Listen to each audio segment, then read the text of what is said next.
La luz de las inmensas lámparas de cristal se reflejaba en copas perfectamente alineadas, derramando un brillo frío sobre la larga mesa de caoba. En el centro, un arreglo de orquídeas raras, que costaría el salario anual de un hombre común, parecía congelado en el tiempo, al igual que todo a mi alrededor. El aire en el comedor de mi propia mansión, en pleno Morumbi, era enrarecido, pesado por el olor a comida cara y conversaciones vacías. Mi hijo, Ricardo, gesticulaba con un tenedor de plata, hablando de la adquisición de una startup tecnológica por $200 millones, pero sus ojos no brillaban por el logro, sino por la sed de poder.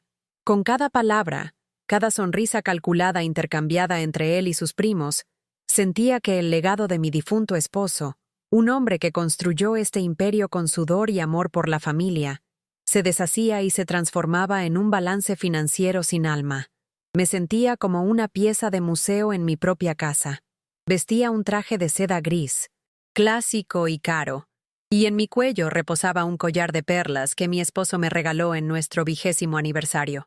Eran joyas que, para los demás, representaban estatus, pero para mí, eran reliquias de una vida que ya no existía. Mis 65 años pesaban sobre mis hombros, no por la edad, sino por la soledad que me consumía. Observaba a todos desde la cabecera de la mesa, una reina en su trono, pero completamente aislada.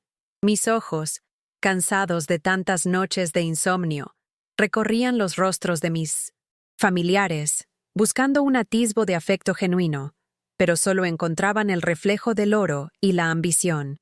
Yo era Helena, la matriarca del clan Medeiros, poderosa por fuera, pero por dentro, un desierto de melancolía y resignación. Al otro lado de la mesa, mi nuera, Sofía, era la imagen de la perfección enjaulada. Con sus 30 años, poseía una belleza deslumbrante, vestida con un modelo de alta costura que seguramente fue elegido por el asesor de imagen de mi hijo. Era un accesorio de lujo para él, un trofeo para exhibir en eventos sociales. Su cabello estaba recogido en un moño impecable, pero algunos mechones insistían en escapar, al igual que la tristeza que desbordaba de sus ojos almendrados.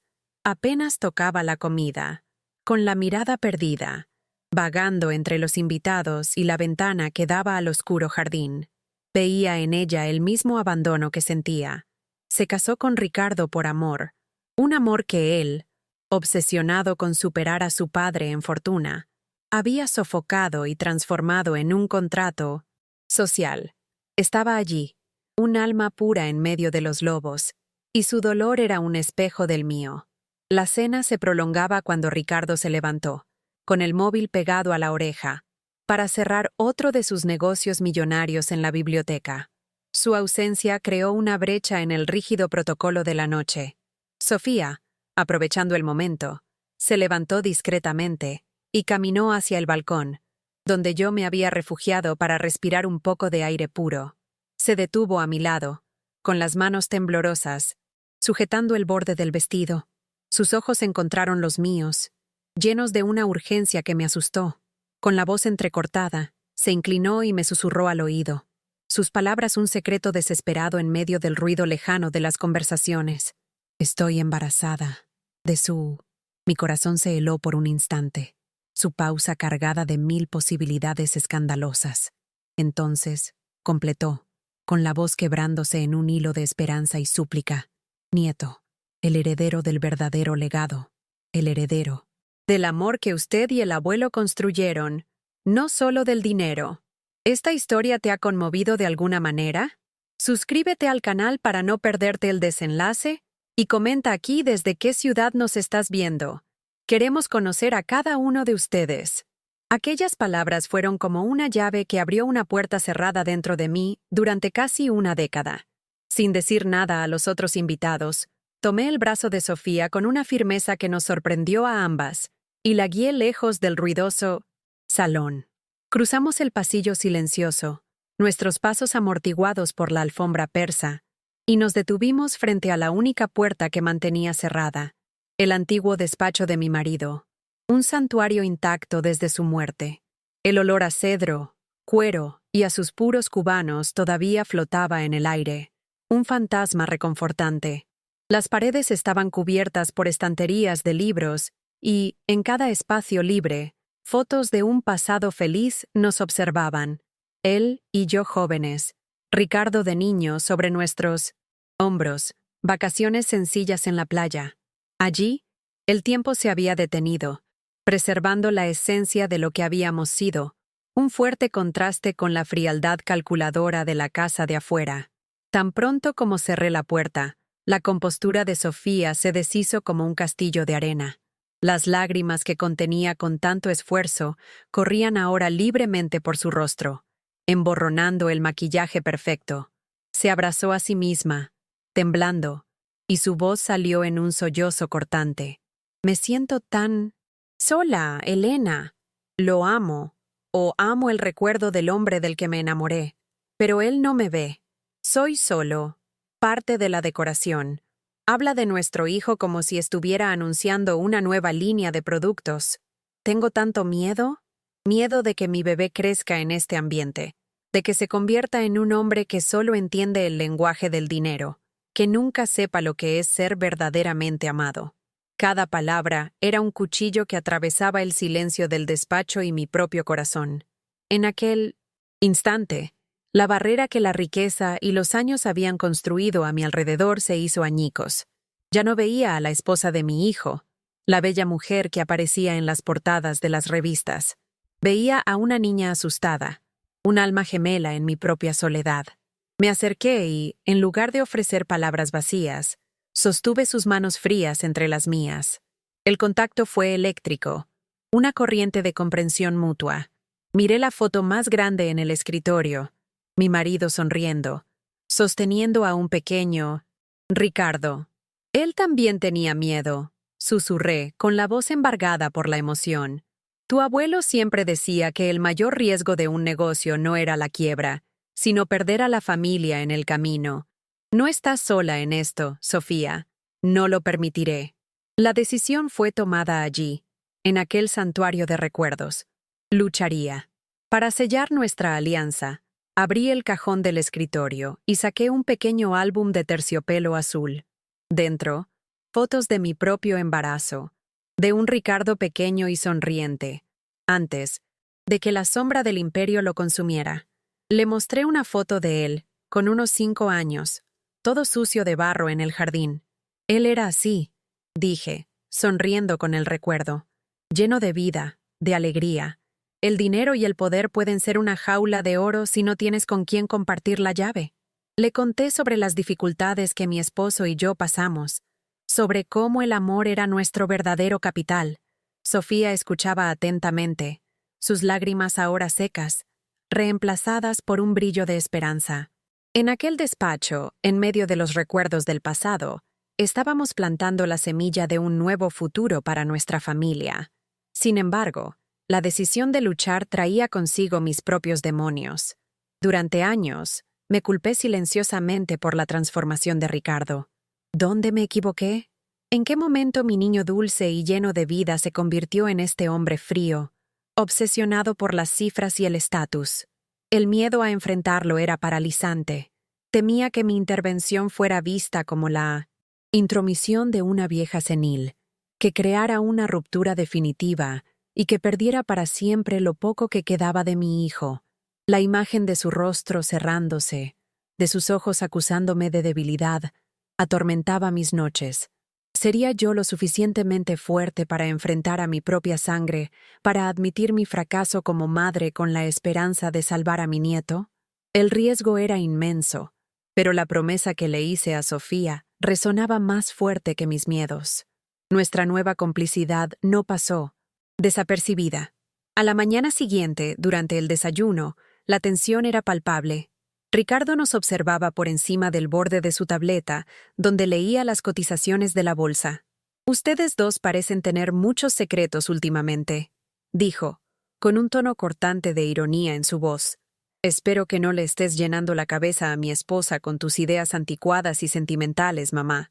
Sofía necesita estar concentrada. Este embarazo es un proyecto importante para la imagen de la familia. Duba. Palabra proyecto. golpeó a Sofía como una bofetada. Palideció, y sentí que la sangre me hervía. La batalla había comenzado, no en un campo de guerra, sino en nuestra propia mesa de desayuno, y mi hijo acababa de declarar sus intenciones. No veía una familia creciendo, veía un activo que gestionar. A partir de ese día, Ricardo intensificó su control de una forma aterradoramente pragmática. Contrató a un equipo de asesores para gestionar la marca del heredero. Le presentó a Sofía un cronograma, que incluía anuncios coordinados para la prensa, la elección de un nombre que sonara poderoso y la reserva de una plaza en un internado en Suiza, para dentro de 6 años. Hablaba del futuro de su nieto como un CEO, que planifica la trayectoria de un producto. Necesita tener la mejor educación, las mejores conexiones. Se sentará en el consejo de administración algún día, decía, completamente ajeno a la mirada horrorizada de Sofía. Cada plan, cada decisión unilateral era una demostración de fuerza, un recado claro de que el legado de amor que invocamos no tenía cabida en su hoja de resultados. La situación alcanzó un punto crítico cuando, durante una consulta de rutina, el médico diagnosticó a Sofía con una condición de riesgo, placenta previa, que exigía reposo absoluto y un ambiente libre de estrés. Para mí y para Sofía, fue una alerta divina, una señal de que necesitábamos paz. Para Ricardo, sin embargo, fue un inconveniente logístico. Su primera reacción no fue de preocupación, sino de irritación. «Esto complica el cronograma», le dijo por teléfono a su asistente, mientras Sofía todavía estaba acostada en la sala de examen. «Contrata a los mejores especialistas del país. Quiero un seguimiento 24 horas. Este bebé es un activo demasiado valioso para correr riesgos innecesarios». La frialdad con la que se refirió a su propio hijo como un activo fue la gota que colmó el vaso. Aquellas palabras, dichas con la naturalidad de quien discute una inversión, encendieron en mí una furia que no sentía desde hacía años. El miedo a confrontar a mi hijo se evaporó, reemplazado por una claridad feroz. Aquel no era el hombre que yo crié, sino el monstruo que la ambición desmedida había parido. Esa noche, mientras Sofía dormía, sedada por la medicación, fui a su habitación y la observé. Su fragilidad, la vida que llevaba dentro, era el verdadero imperio que necesitaba ser protegido.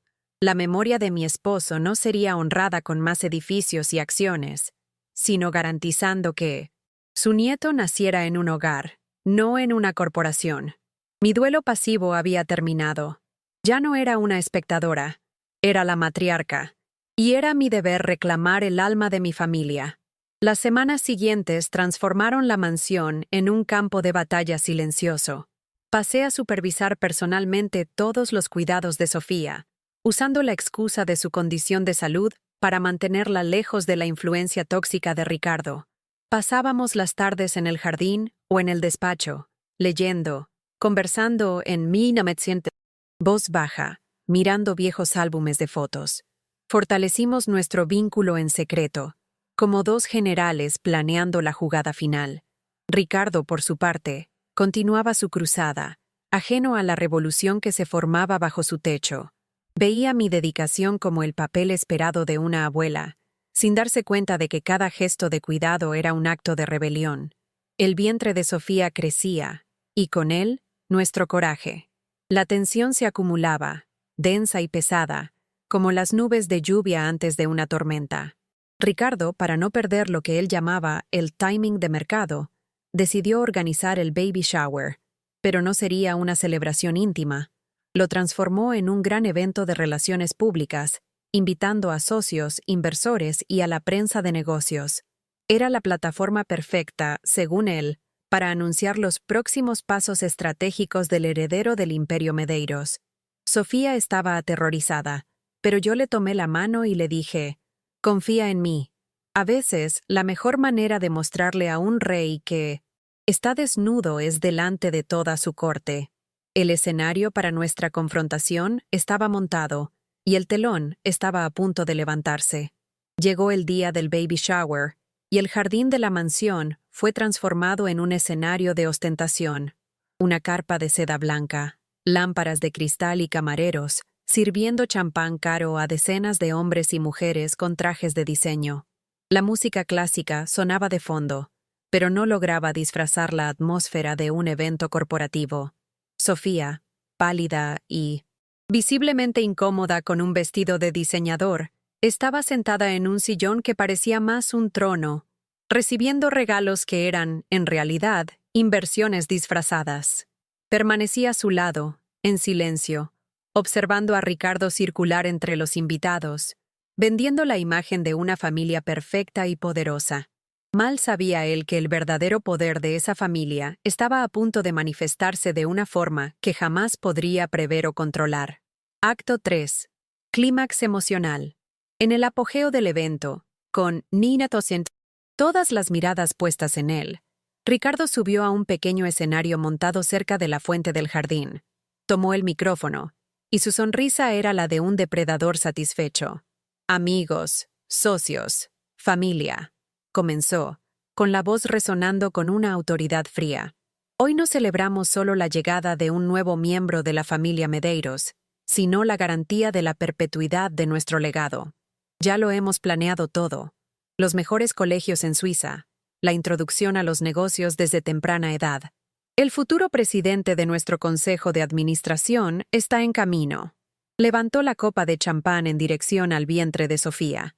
Miré a mi nuera y vi una lágrima solitaria correr por su mejilla mientras forzaba una sonrisa. Ese fue el detonante. El dolor en sus ojos encendió la llama de mi coraje dormido. El sonido de mi silla arrastrándose por el suelo de piedra fue el único ruido que rompió el discurso de Ricardo. Todas las miradas, antes fijas en él, se volvieron hacia mí. Un silencio, súbito y pesado, cayó sobre el jardín. Ricardo dejó de hablar, con el micrófono aún en la mano, la expresión de triunfo congelada en su rostro, ahora reemplazada por una confusa irritación. Caminé lentamente hasta el frente del escenario, sintiendo el peso de decenas de miradas curiosas. Mi corazón latía descontroladamente, pero mis pies estaban firmes. Por primera vez en años, no era una reliquia observando la vida pasar. Era una leona protegiendo a su cría, y mi hijo se había convertido en la amenaza. Me detuve frente a él.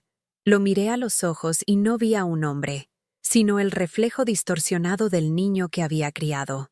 Tomé el otro micrófono de la mesa de sonido, con mis manos sorprendentemente firmes. Este bebé no es una empresa. Mi voz salió clara y fuerte, resonando por todo el jardín y acallando cualquier susurro. No es tu próximo proyecto de éxito, Ricardo. Es mi nieto. Es la oportunidad de esta familia para recordar lo que significa amar. Hice una pausa, mirando los rostros, conmocionados de los invitados, y luego volví mi mirada hacia mi hijo. Tu padre, continué, con la emoción embargando mi voz, pero no mi determinación. No construyó un imperio de hormigón y cristal para que su nieto naciera en una hoja de cálculo de Excel. Construyó todo esto para que su nieto pudiera correr descalzo en este jardín y ser amado incondicionalmente. Ese es el verdadero legado que estás olvidando. Las palabras flotaron en el aire, cargadas de una verdad que nadie se atrevía a pronunciar. Ricardo se puso pálido, la máscara de poder resquebrajándose para revelar la humillación y la furia debajo. Abrió la boca para responder, pero no salió ningún sonido. En ese momento de silencio atónito, otro movimiento llamó la atención de todos. Sofía, con una fuerza que yo no sabía que poseía, se levantó de su sillón, con los ojos brillantes de lágrimas, pero con una nueva determinación en el rostro, caminó hacia mí. Sin decir una palabra, se puso a mi lado y me tomó la mano con fuerza. El gesto fue más poderoso que cualquier discurso.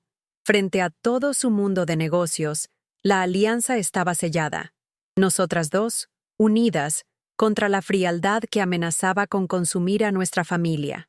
Al enfrentar a mi hijo, no solo estaba salvando a mi nieto, me estaba salvando a mí misma. La culpa y el miedo que me aprisionaron durante años se disiparon. reemplazados por un sentido de propósito que creí haber perdido para siempre. Reclamé mi lugar, no como la viuda de un hombre poderoso, sino como la guardiana del alma de mi familia.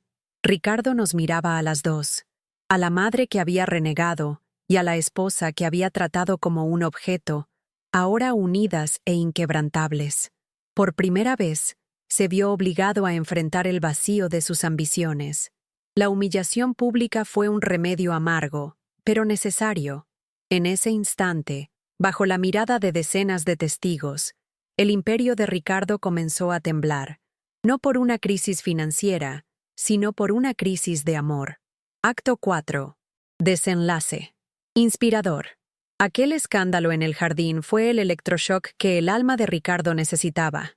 En los días siguientes, un silencio pesado se instaló en la mansión, pero no era el silencio frío de antes, sino un silencio de reflexión.